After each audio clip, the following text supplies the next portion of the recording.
Headline: Tuesday, September 3rd, 1913. Mendel Beiliss, a Jew in Kiev, Russia, is accused of blood libel and jailed in a harsh Russian jail. This is a most serious charge, claiming that he killed a Russian boy to use his blood for the making of matzah for the Jewish seder.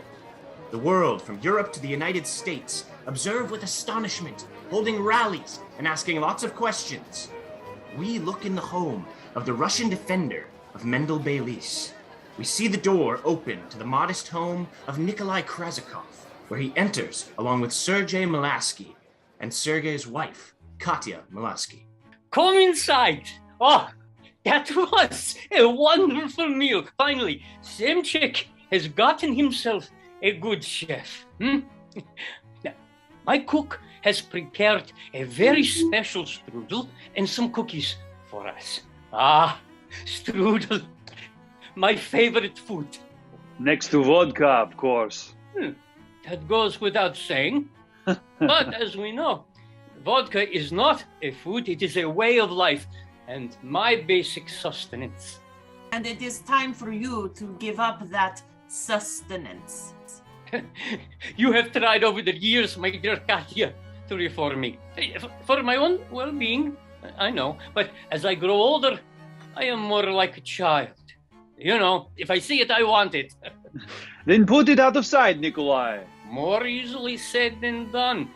It creeps out of the cabinet stealthily. Only for you, my dear friend, can a good drink move from place to place without human intervention.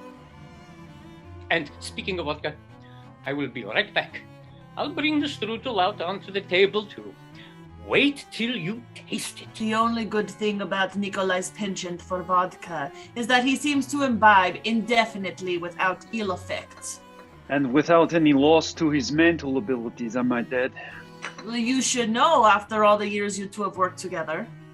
Yes, it's been, let me think, about 17 years. Sergei, about that rumor going around about Nikolai, is it something we should mention? I'm not sure. Perhaps we should wait to see if he brings it up. I told you the vodka was stealthy. It made not a single move while I was in the kitchen. So, Katya, can you tell us more about how you are keeping our community vital and healthy? Just more of the usual. Social affairs, meetings, and a touch of politics. Do you see a lot of your brother and father at your meetings? Yes, they are still close and trying to keep connected to the people. Yeah, a good thing to do these days. Still, and above all, it's the people that count. Sometimes we forget that. Sometimes even the Tsar forgets that. The Tsar forgets nothing, my friend.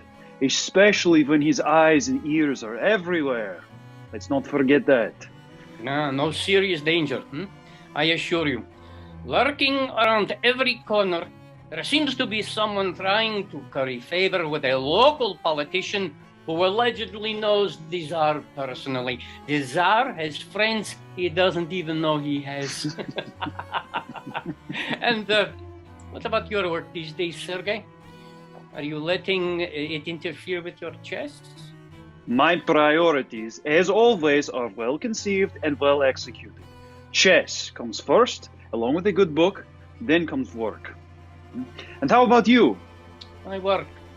Well, perhaps you have heard the rumor that's on everyone's lips at the courthouse.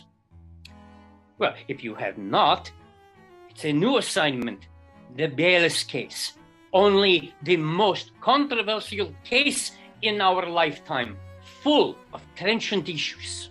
And not without dangers. Yes, as a full life has its dangers. So, Katya, what do you think about Beiliss? You know, Beiliss the Jew. Beiliss. Do you really want an answer? Of course. Well, what I have read in the papers for the last 2 years is that he has been in jail for more than 2 years, and every day I hear or read that it is time for the people to avenge the death of the boy he presumably killed. The Black Hundreds are out in force, stirring the pot and adding to the chaos. I don't know if he's guilty, but I do know you don't keep someone confined for 2 years without a trial. Yes, they have stubbed their toe on that one. But gotten away with it, I would like to add. And all of that is going to change soon, now that you will defend him. Right, Nikolai? It's just a rumor now. Would you accept such an assignment? Probably yes. But perhaps if offered, I might not have a choice. To Sergei, my comrade in arms, to our closeness, our survival of trials and tribulations together, and our caring for one another, I propose this toast. Zazdrovia. Zazdrovia. September 4th, 1913, Kiev, Russia. It seems that the Black Hundreds, a dominant right-wing anti-Jew organization, is demanding the trial and sentencing of Mendel Beiliss, but more importantly are using the incident to fuel their propaganda. Friday, September 5th, 1913. The State Attorney's Office of Kiev, Dmitry Viper, looking through a set of folders, the Kiev records of the Beiliss case. Sitting across his desk is Luka Kalnikov, the state prosecutor, and a subordinate to Viper. I'm not pleased with the progress on this case. It has been badly mismanaged. I understand, Dmitry. It was my finding as well. But you have not been able to resolve this issue. Why is that? The locals here have their prerogatives, and in a case or two, some independent channels that lead directly to the Tsar's family. Yes. Everyone has channels to the Tsar. Let me tell you, this case has been an embarrassment to the Tsar. I've been informed of this directly from the Tsar's high command. And now it is my job to bring this case to closure as quickly as possible. Do you understand that? Without question, Dmitry. Do we have any enemies here in Kiev? And the channels to the Tsar, who are they? It is rumored that Mayor Brandorf is able to reach the Tsar's family, but not the Tsar directly. Will he interfere? I don't believe so if we are careful. Do we have a pre-trial hearing date? As you requested, I have it set for 6 days from today. Very good. And Ivanov will be the prosecuting attorney. Yes, as we discussed yesterday. Is he up to the job? Without question. He has the tenacity of a mad dog. And your strong recommendation for defense attorney is this Krezikov person? Yes, Dmitry. He has a good reputation for defense cases and has been softening with age, especially in the last few years. How old a man is he? Now 57 and looking to retire with pension in just a couple years. And will he recognize my authority in this case? I believe that everyone here in Kiev knows you and the strength of your office as Attorney General. You understand, Luka. My future position is at stake here. That's very clear to me, Dmitry. But also, we must be as clean as possible. We must be perceived as fair, lest the whole case blow up into an international incident. Already, papers in Britain, America, and France have editorials about this case, and they are not favorable.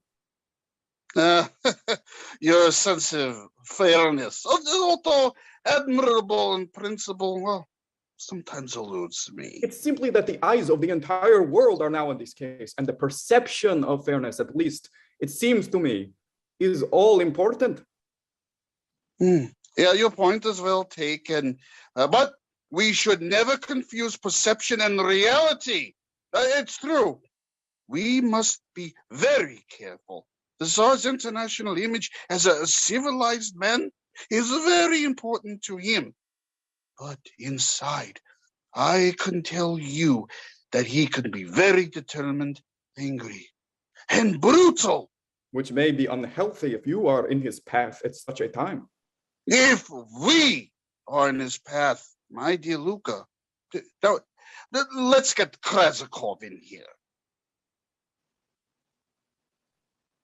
So, you are Attorney Krezikov. Yes. Do you know who I am? Yes. You are the Attorney General of Russia. That's correct. And I have a few questions to ask you.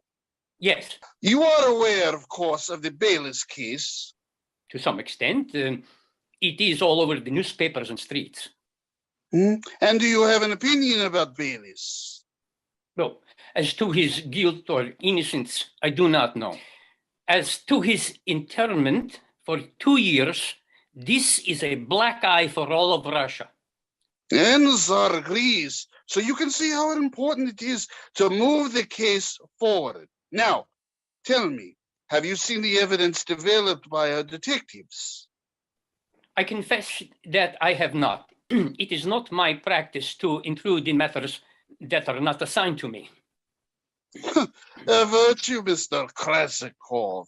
And do you know the practice of ritual murder of the Jewish people? The newspaper Kievlinin and others have written articles about it, and the Black Hundreds are rather verbal conveyors of this information. And do you believe it is true? I have never come directly face to face with it. Good answer. But not to my question. I asked if you believe that the Jews murder Christians for the use of their blood. It is difficult for me to believe in such a practice.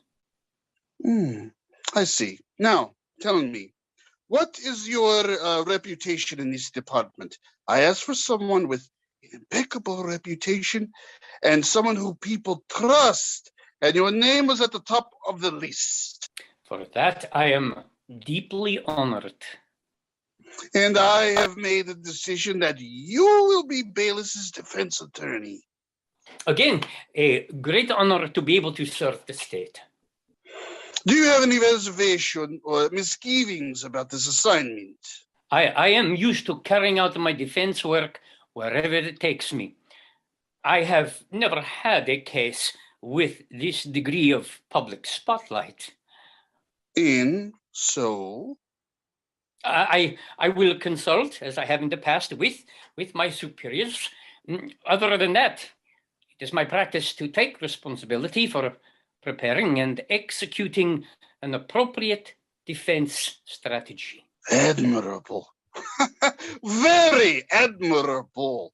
It's dawned on me that you've talked about retiring soon.